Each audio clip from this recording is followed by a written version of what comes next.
Saudara-saudari yang terkasih, kita jumpa lagi dalam Pelita Hati hari ini, Jumat tanggal 11 Januari 2019.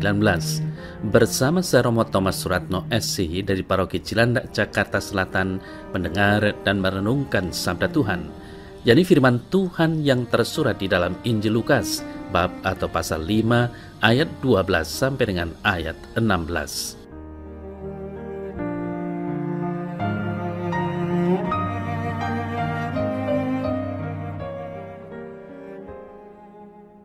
Pada suatu kali, Yesus berada dalam sebuah kota. Di situ ada seorang yang penuh kusta. Ketika ia melihat Yesus, tersungkurlah ia dan memohon, "Tuan, jika Tuan mau, Tuan dapat mentahirkan aku." Lalu Yesus mengulurkan tangannya, menjamah orang itu dan berkata, "Aku mau, jadilah engkau tahir." Seketika itu juga lenyaplah penyakit kustanya.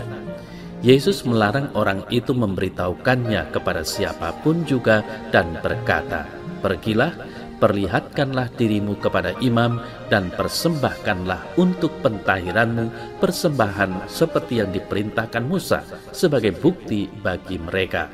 Tetapi kabar tentang Yesus makin jauh tersiar dan datanglah orang banyak berbondong-bondong kepadanya untuk mendengar dia dan untuk disembuhkan dari penyakit mereka. Akan tetapi, ia mengundurkan diri ke tempat-tempat yang sunyi dan berdoa.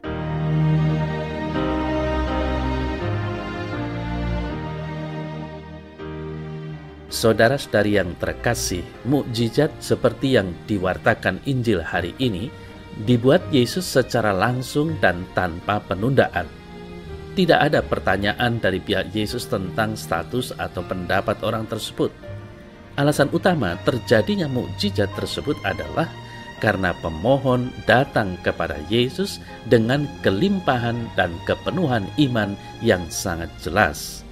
Orang kusta yang datang kepada Yesus menyampaikan permohonan secara lugas. Ia tidak mengatakan, "Jika bisa menyembuhkan, tolonglah Tuhan sembuhkan saya." Dengan tegas ia memohon penyembuhan seraya tersungkur memohon, "Tuhan, jika Tuhan mau, Tuhan dapat mentahirkan aku." Saudara-saudari yang terkasih, orang yang menyampaikan permohonan itu penuh kusta, tetapi ia juga dipenuhi dengan iman. Dengan permohonannya itu nampak bahwa orang kusta itu tidak pernah meragukan apakah Yesus bisa menyembuhkannya. Orang itu mengetahui dengan pasti bahwa Yesus pasti bisa menyembuhkannya. Yang menjadi soal baginya dan bagi Yesus hanyalah soal apakah Yesus menghendaki untuk melakukan hal tersebut. Dengan keyakinan itu, orang kusta itu sangat menghargai dan mempercayai Yesus dengan iman yang mendalam tanpa keraguan sedikit pun. Oleh karena itu, sebagai tanggapan, Yesus menyatakan bahwa ia memang akan menyembuhkan orang kusta tersebut dari penyakitnya. Iman yang kokoh semacam itulah yang segera mendapat tanggapan langsung dari Allah. Yesus memuji semua orang yang memiliki iman yang utuh kepadanya dan memberi kita setiap alasan yang kuat guna menjawab mengapa kita harus memilikinya di dalam hati kita.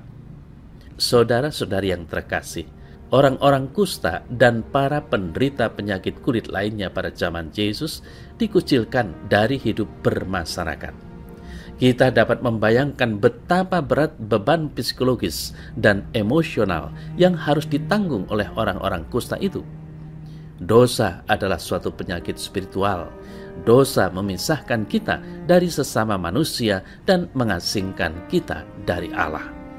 Nah, dengan bela rasa dan kasih yang besar, saudara-saudara yang terkasih, Yesus datang ke tengah dunia untuk menawarkan sentuhan penyembuhannya. Yesus dapat mengubah kita dari tidak bersih menjadi bersih atau tahir, dari sakit menjadi sehat kembali, dari mati menjadi hidup, dari kegelapan dosa menjadi pancaran kehadiran Allah. Ia datang untuk menyembuhkan kita.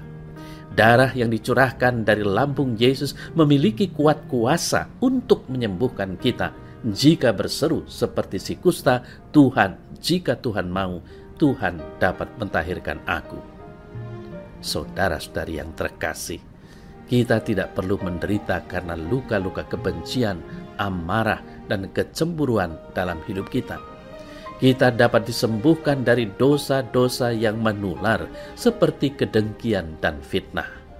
Rasa takut dan rasa bersalah tidak perlu mengendalikan diri kita.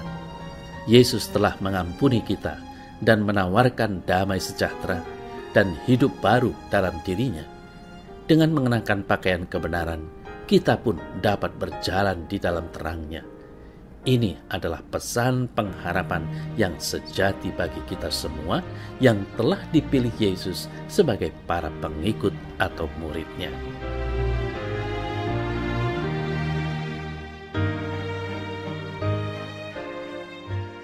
Ya Tuhan Yesus, Engkau telah berjanji untuk memerciki aku dengan air jernih dan mentahirkan aku dari segala noda dosaku.